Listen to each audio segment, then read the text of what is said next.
So good morning everyone. I'll be presenting new needle for suprachoroidal triamcinolone injection. I'm Wing Commander AVADHESH OLI and I work with Indian Air Force. So macular edema is managed in various ways like topical drops mainly, but certain cases may require intravitreal injections. Steroid implants are costly and there is a lot of evidence now on the use of suprachoroidal injection, and this is a new addition to our therapeutic armamentarium. Though the drug is commonly available at a reasonable cost, but the microneedles and various injection systems are patented and they are not commonly available. So we went ahead and modified a 26 gauge needle along with sleeve of a 22 gauge cannula for suprachoroidal drug delivery. So this is the needle which we fashioned. You can see this is a 26 gauge needle, and on this needle is the sleeve of a intracath. And on a routine way, like any intravitreal injection, this suprachoroidal injection can be given 4 millimeters from limbus. So this is a short video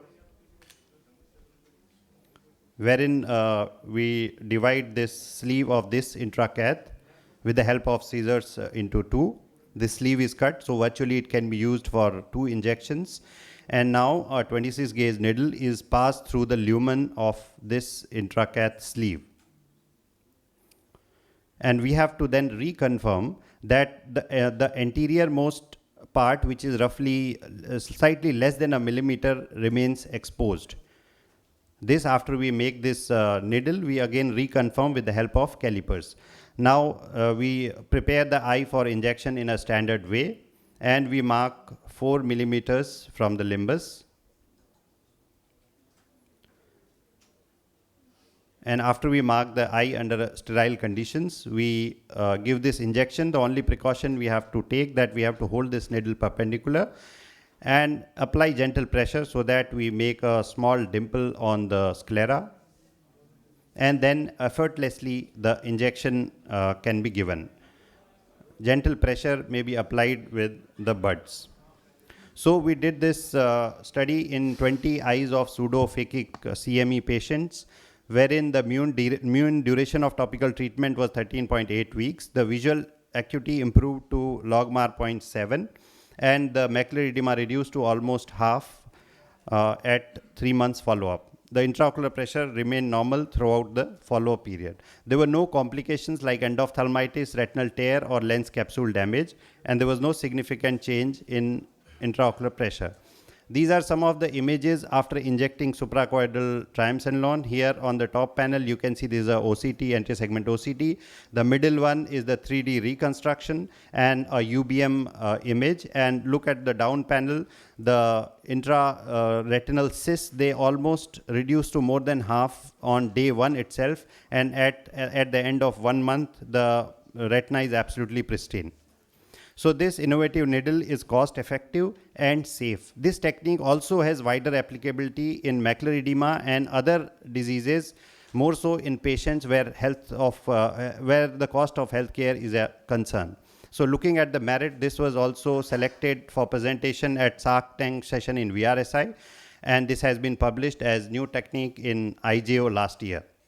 And we are happy to share that now this technique is being accepted worldwide. This is one of the papers in European Journal of Ophthalmology where they have duly acknowledged this technique, and this is our small baby step for Atmanirbhar Bharat and Make in India. And we want to keep this technique an open source because we believe Har ek kaam desh ke naam. Thank you. Excellent. Dr. Shobhit sir, yeah, your comment. Congratulations, Wing Commander Oli. I have used your technique and I have found it very effective. 2 points I would like to emphasize for the benefit of everybody. I would like you to do a IOP study in these cases, because you are bypassing the anterior segment, and IOP rise is a significant problem in some ozurdex, dexamethasone implant cases and others. Secondly, also emphasize the fact that there should be no resistance when the dimpling happens on the sclera, because you are utilizing the 35 micron potential space between the choroid and the sclera. So these are the 2 points. Otherwise, there have been more innovations after you in this direction, but I guess you were one of the first to describe it. Thank you. Thank you very much. Ajay Arora's needle is also similar one. Similar. Ajay.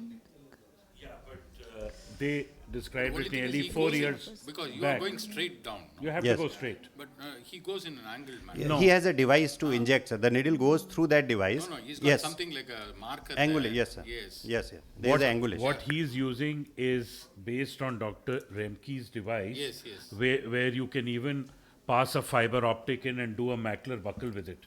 It's a totally different concept. Here, what is important is that you're just traversing the sclera and injecting without resistance in the suprachoroidal space.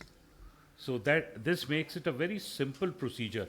And now there are studies where it is being used in conjunction with aflibercept to decrease the load of future injections in these patients and extend the Q12 even up till to Q16 and Q18 if you use both together. Very good. Is this readily available or you have to make it every time? So we have to make it because whatever material we have used, it's freely available in the OR in a sterile state. So then you should tell some company to make this, no? It's not so Yes. difficult. It's not difficult. Did you come across any complication? Not in these patients. Not in this. No, sir. Doctor, why would you stay just 4 mm from the, I mean, you could go even behind because you're in the choroid. So there's no risk of retinal tears, hopefully. And do you think there's a risk that you might actually enter the vitreous if in a given case where there is a thinning of the sclera? Yeah, in thin these, choroid? yes, ma'am. In these patients, wherever possible, we have done a pre-injection OCT, and also we have not included patients like high myopes and where there would be the predisposition for thin sclera.